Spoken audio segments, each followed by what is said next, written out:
नमस्कार, आज की खबर देख रहे हैं आप। मैं हूं आपके साथ यशस्वी पाठक। आइए दिखाते हैं आपको देश के तमाम अहम खबरें। पंकज चौधरी को यूपी बीजेपी का नया प्रदेश अध्यक्ष बनाया गया है। इस खास मौके पर लखनऊ में बीजेपी के पूर्व प्रदेश अध्यक्ष और सांसद लक्ष्मीकांत वाजपेयी से खास बातचीत की हमारे संवाददाता नीरज मिश्रा ने। लक्ष्मीकांत वाजपेयी जी, जिस तरह से ऐलान हुआ कल, इस तमाम चीजें तय हो गई थी, क्या किस तरह से देख रहे हैं आगे, किस तरह से कार्यकर्ता भाव का व्यक्ति, सौम्य स्वभाव का व्यक्ति को, एक सामान्य कार्यकर्ता को भारतीय जनता पार्टी ने अवसर दिया उत्तर प्रदेश में काम करने का। निश्चित तौर पर इनके नेतृत्व में हम सभी कार्यकर्ता 27 का चुनाव जीतेंगे। 11 महीने से अधिक का समय लगा चुनाव, लेकिन अब पंकज चौधरी आ गए हैं, जमीन से जुड़े कार्यकर्ता हैं, किस तरह से लाभ मिलेगा 27 में? और प्रक्रिया पूर्ण करने में समय लगता है। प्रक्रिया से जल्दबाजी में दूषित न करने के बजाय ठीक ठाक प्रक्रिया पूर्ण की गई है। एक अच्छे व्यक्ति को प्रदेश अध्यक्ष का कार्यभार मिला, इसके लिए मैं उनको भी बधाई देता हूं। की काट रहेगी पीडीए तो वैसे खत्म हो रहा है यार, क्यों चिंता। ये थे हमारे साथ लक्ष्मीकांत वाजपेयी जी, जो पूर्व प्रदेश अध्यक्ष रहे और 14 से 16 तक जिस तरह से वो प्रदेश अध्यक्ष रहे, सब जानते हैं उनकी कार्यशैली किस तरह की थी। आज भारतीय जनता पार्टी में नए प्रदेश अध्यक्ष के ऐलान के साथ ही साथ आप देखिए किस तरह से कार्यकर्ताओं का उत्साह है। हजार कार्यकर्ता इस समय यहाँ मौजूद हैं। विधिवत कार्यभार संभाल लिया है नए प्रदेश अध्यक्ष पंकज चौधरी ने। कैमरामैन नीरज मिश्रा, आज की खबर, लखनऊ। पूर्व भारतीय जनता पार्टी के नए प्रदेश अध्यक्ष का ऐलान हो चुका है। पंकज चौधरी को विधिवत प्रदेश अध्यक्ष बना दिया गया है। किस तरह से मंच पर ये सजा हुआ है और आज पीयूष गोयल ने उनके नाम का ऐलान किया। मंच पर भारतीय जनता पार्टी के तमाम बड़े नेता और मुख्यमंत्री मौजूद हैं। मुख्यमंत्री के साथ पंकज चौधरी भी मौजूद हैं और इस समय उप मुख्यमंत्री ब्रजेश पाठक अपने संबोधन में बता रहे हैं कि किस तरह से पंकज चौधरी ने अपनी राजनीति की पारी को आगे बढ़ाया और आज वो प्रदेश अध्यक्ष के पद पर पहुंचे हैं। मंच पर देखिए मुख्यमंत्री बैठे हुए हैं, साथ ही पूर्व प्रदेश अध्यक्ष लक्ष्मीकांत वाजपेयी हैं, डिप्टी सीएम ब्रजेश पाठक हैं, इसके अलावा केशव प्रसाद मौर्य हैं, प्रदेश अध्यक्ष भूपेंद्र चौधरी हैं। भूपेंद्र चौधरी ने आज अपनी कुर्सी, जिस पर वो शुरू में बैठे हुए थे, मुख्यमंत्री योगी आदित्यनाथ के बगल में वो बैठे हुए थे, लेकिन जैसे ही नाम का ऐलान होता है भूपेंद्र चौधरी ने अपनी कुर्सी छोड़ दी और अपनी कुर्सी पर नए प्रदेश अध्यक्ष पंकज चौधरी को बैठा दिया। पंकज चौधरी और मुख्यमंत्री आसपास बैठे हैं और दोनों को मिलकर ही 2027 में जीत की हैट्रिक लगानी है। एक बड़ी जिम्मेदारी है पंकज चौधरी पर। 11 महीने का समय ज़रूर लगा नए प्रदेश अध्यक्ष के चुनाव में, लेकिन तमाम रणनीतियों को देखते हुए, तमाम जो चुनावी पहलू हैं उनको देखते हुए कुर्मी बिरादरी के बड़े नेता पंकज चौधरी का आज प्रदेश अध्यक्ष के रूप में ऐलान हुआ। अब आज से कहा जाए तो वो अपना कार्यभार संभाल लेंगे। तमाम चुनौतियाँ भी होंगी, लेकिन ये माना जा रहा है कि पंकज चौधरी की ज़मीन पर बहुत अच्छी पकड़ है, कार्यकर्ताओं में बड़ी पकड़ है। 7 बार वो सांसद रहे हैं। रुक करते हैं उत्तर प्रदेश के अयोध्या की तरफ, जहां अयोध्या के दिशा इंस्टीट्यूट में महिला सशक्तिकरण कार्यक्रम का आयोजन हुआ। इस दौरान स्वच्छता, पर्यावरण संरक्षण, महिला सशक्तिकरण और युवा मार्गदर्शन जैसे विषयों पर चर्चा हुई। निर्देशक अखिल सिंह ने जानकारी देते हुए बताया कि सशक्तिकरण कार्यक्रम के तहत महिलाओं को जागरूक किया गया। उप निरीक्षक ने छात्रों को रोड सेफ्टी, सेल्फ सेफ्टी, 1090 पर कॉल करना सहित महिलाओं की सुरक्षा से जुड़े पहलुओं के बारे में बताया। इस खास मौके पर जिलाधिकारी श्रेयस त्रिपाठी, नगर कोतवाली अश्वनी पांडे, उप निरीक्षक आशा शुक्ला सहित अन्य इंस्टीट्यूट के स्टाफ मौजूद रहे। आज की खबर पर दिशा कोचिंग की छात्राओं ने अयोध्या पुलिस की काफी सराहना की।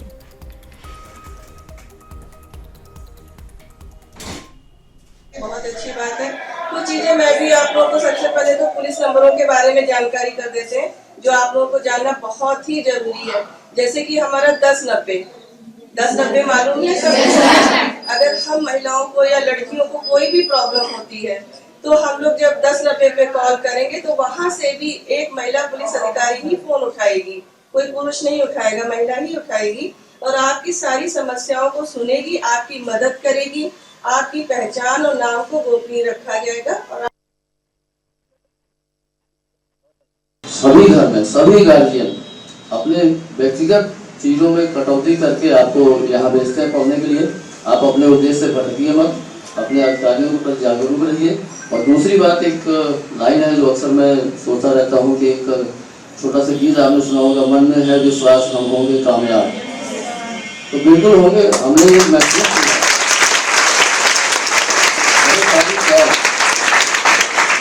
बहुत सारी कॉल मेरे पास आती है इस बात के लिए, जिसमें बच्चे निराश हो जाते हैं। ये डर गार्जियन को भी रहता है, ये डर मुझे भी है। मेरे भी 2 बच्चे हैं, मैं उनकी भी काउंसलिंग करता हूँ। और जब कभी आप लोगों के बीच में अवसर मिलता है तो ऐसा नहीं है कि हम यहाँ तक ऐसे आए या सर यहाँ तक ऐसे आए। हम लोगों की सरकार ने, उत्तर प्रदेश सरकार ने, उत्तर प्रदेश पुलिस ने मिशन शक्ति शुरू किया है। इसके कई आयाम हैं। पुलिस इसके सुरक्षा का आयाम देखती है, प्रशासन आपकी पढ़ाई लिखाई कैसे और अच्छी हो उसका आयाम देखती है। पूरी संस्था, पूरी सरकार, पूरा सिस्टम कहीं न कहीं आपको सशक्तिकरण के लिए, आपके पुष्टिकरण के लिए, आपके संबलीकरण के लिए खड़ा है। लखनऊ प्रांत से बात कर रहा हूँ। तो आई वाज लाइक कि ऐसा तो मैंने कुछ कहा नहीं, तो साइबर क्राइम से फोन आएगा। तो मैंने बोला हाँ जी बताइए आपको क्या चाहिए। तो उन्होंने बोला कि आपने किसी नंबर पे कॉल किया है, आपकी कुछ गतिविधियां पकड़ी गई हैं। तो मैंने बोला अच्छा मुझे शेयर करिए वो नंबर, मैं देखती हूँ, और मुझे मेरी कॉल लिस्ट शेयर करिए जो आपके पास कॉल हिस्ट्री है। तो उन्होंने बोला नहीं हम पुलिस लेके आपके घर आ रहे हैं, हम क्या। तो मैंने बोला कि अच्छा ठीक है। तो मैंने जानने की कोशिश की कि what's the problem behind that, क्या चाहते हैं ये।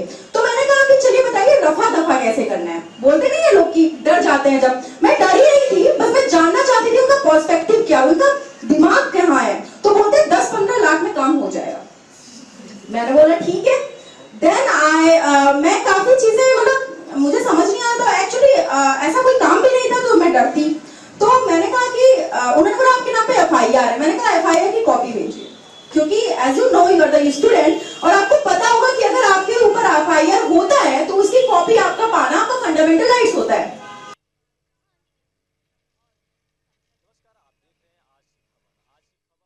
अयोध्या में महिला सशक्तिकरण का कार्यक्रम लेके आया है। जहां पर यह प्रोग्राम रखा गया है, उस कार्यक्रम का जो स्थान है, उस स्थान का नाम है दिशा कोचिंग।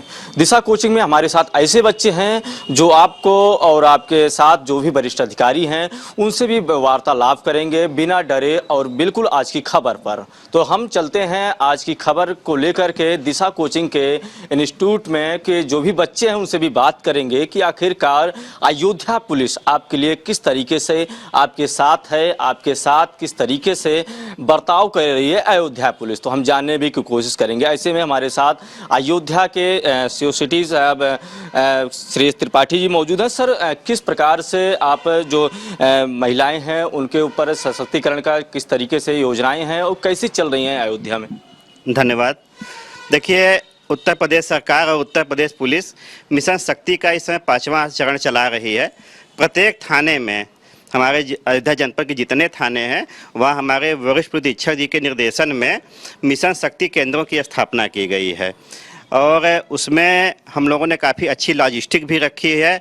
उसके लिए स्पेशल पुलिस कर्मियों की नियुक्ति है जो कि वही कार्य करते हैं जो मिशन शक्ति के अंतर्गत आते हैं।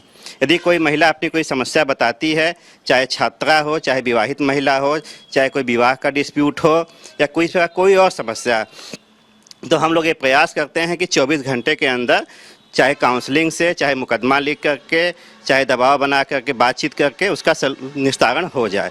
इसके परिणाम ये हुए हैं कि पिछले 2 महीने में हम लोगों ने केवल सिटी सर्किल में ही करीब 100 समस्याओं का निस्तारण करवाया है और आज की तारीख में सभी समस्याएं पूर्णतः सॉल्व भी हो चुकी हैं।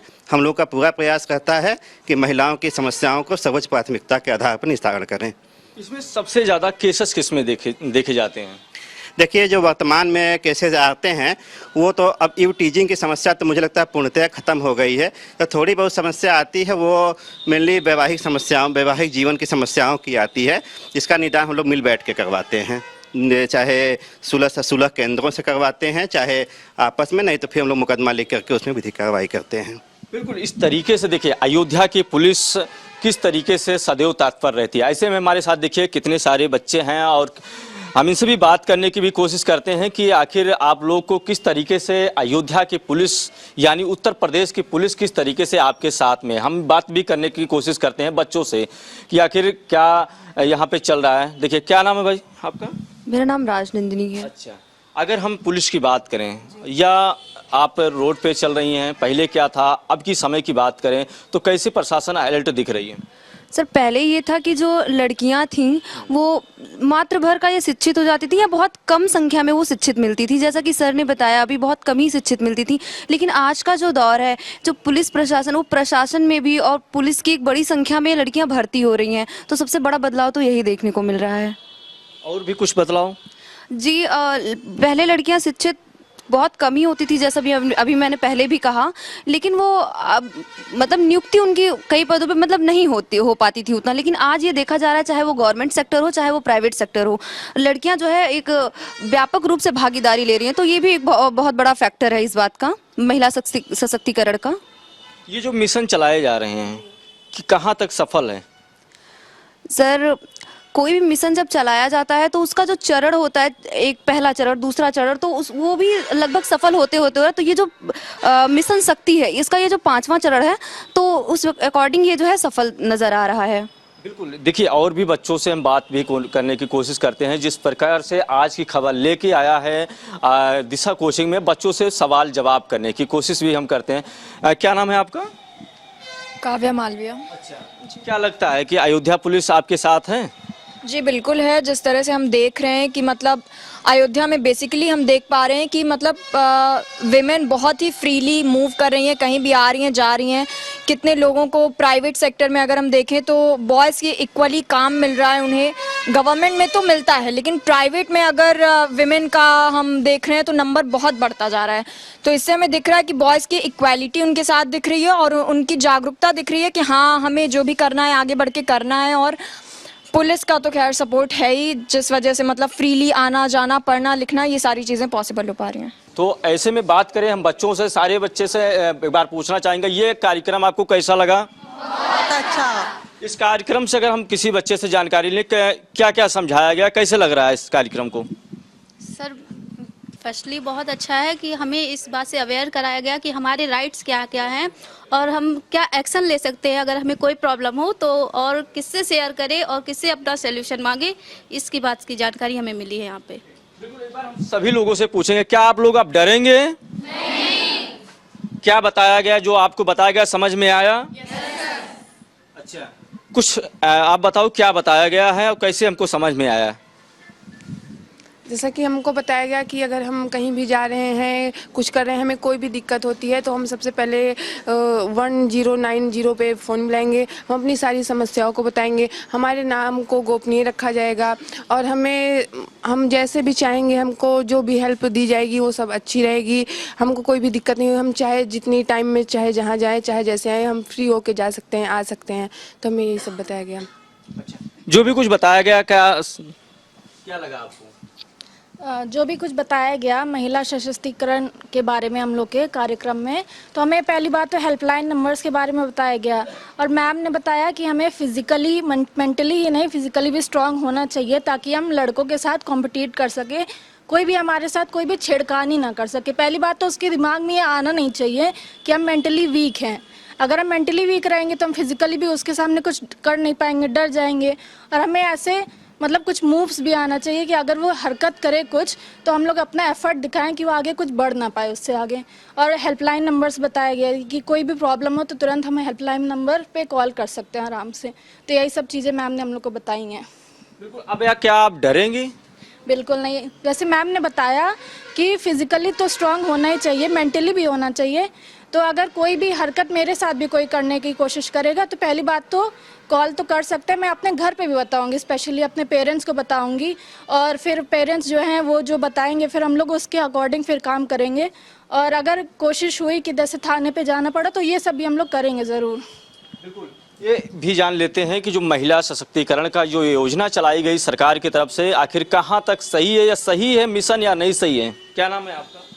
मेरा नाम मानसी गुप्ता है। अच्छा, कौन सी क्लास के छात्र हैं? हम BSc फर्स्ट ईयर में हैं। अच्छा, जो ये मिशन चलाया जा रहा है क्या सही है? बहुत अच्छा है। इससे सब लोगों को कम से कम अपने, खासकर वुमेन को अपने बारे में अच्छी खासी जानकारी मिलती है। कम से कम हेल्पलाइंस वगैरह हो गई हैं कि कोई प्रॉब्लम हो तो तुरंत आके बता सकती हैं, कोई भी प्रॉब्लम हो कैसी भी हो सब अच्छे से बता सकती हैं।